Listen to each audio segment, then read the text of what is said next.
Someone please tell me I'm wrong, but I'm pretty sure the SAVES Act was just passed, which is voter registration restrictions.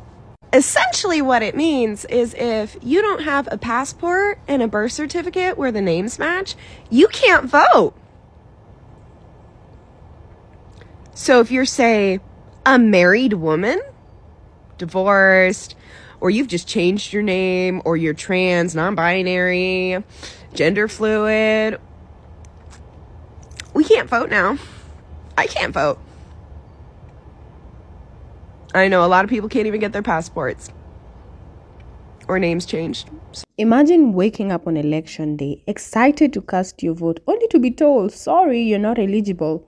Not because you're not a citizen, not because you've done anything wrong, but because your name on your ID doesn't exactly match your birth certificate. Sounds ridiculous, right? Well, that's exactly what could happen under the SAVE Act, a bill that's got people shouting on social media, especially women.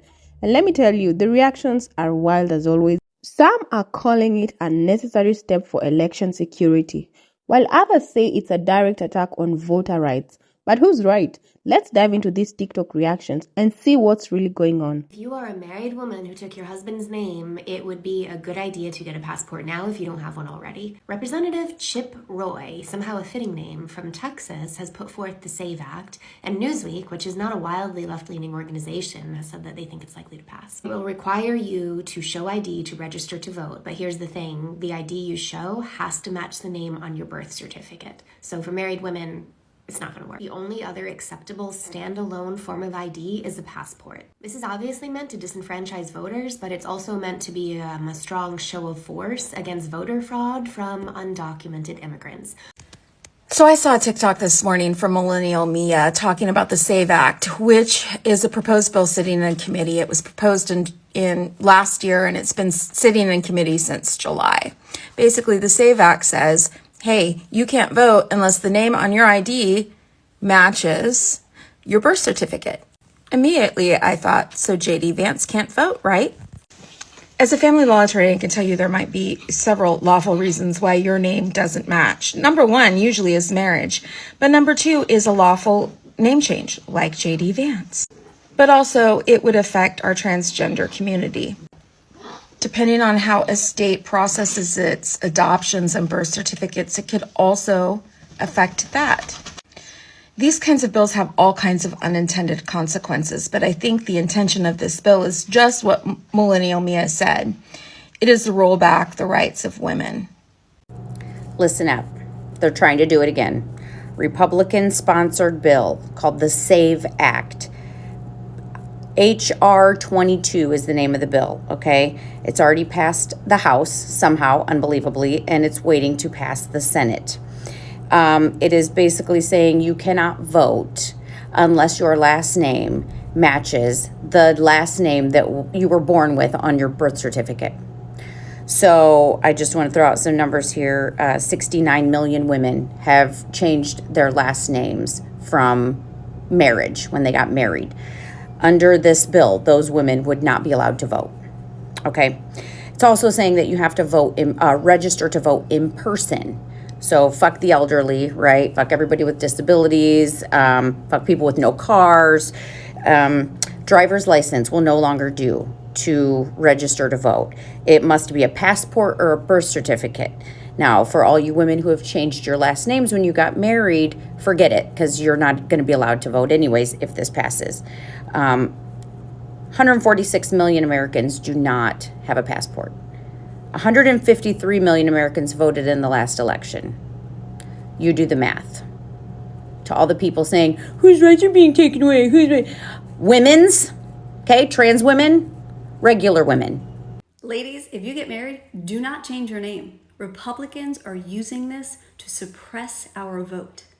So they introduced the SAVES Act at the federal level and similar bills all across the country.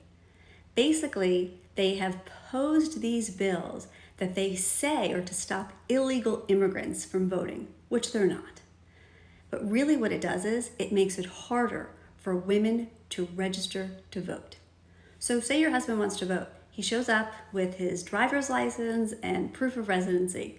Bam, he gets to register.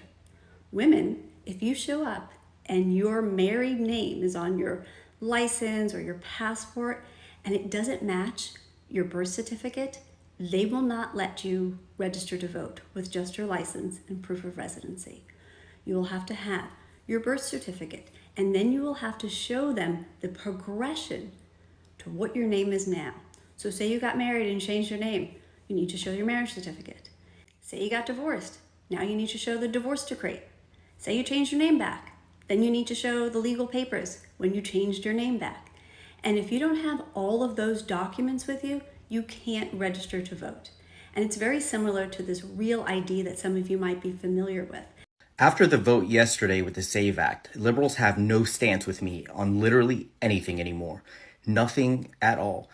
I want them to justify why their party doesn't want safe and secure elections before we can talk about anything else. Because we the people are supposed to be the ones that hold the power. And if we the people aren't all the ones voting for it, we don't have the power. So I'd like to know from all of you, why is it that you guys don't want a free and fair election this coming election and for future elections? So until you could tell me on why we don't need fair, free, and secure elections, I don't want to hear anything out of you. I don't care about hearing about Agenda 2025. I don't care because that doesn't even have to do with Trump. It's Agenda 47. I don't care to hear your stance on abortion and all this crap that you guys want to fight for. I don't care to hear anything about it until you can justify and prove to me why America and every American citizen doesn't deserve secure elections. That's all I want to know. All right, let's talk about what this SAVE Act really entails. So, on the surface, it sounds reasonable because only US citizens should be voting in federal elections. But when you break it down, the real question is, who is this actually affecting? Because the people most impacted are non-citizens trying to vote illegally. And that already is extremely rare because it's legal voters who suddenly have to jump through extra hoops just to prove something they've already proven before. So now, take women who've changed their last names after marriages or divorce. If their birth certificate doesn't match their ID exactly, they could run into problems registering to vote.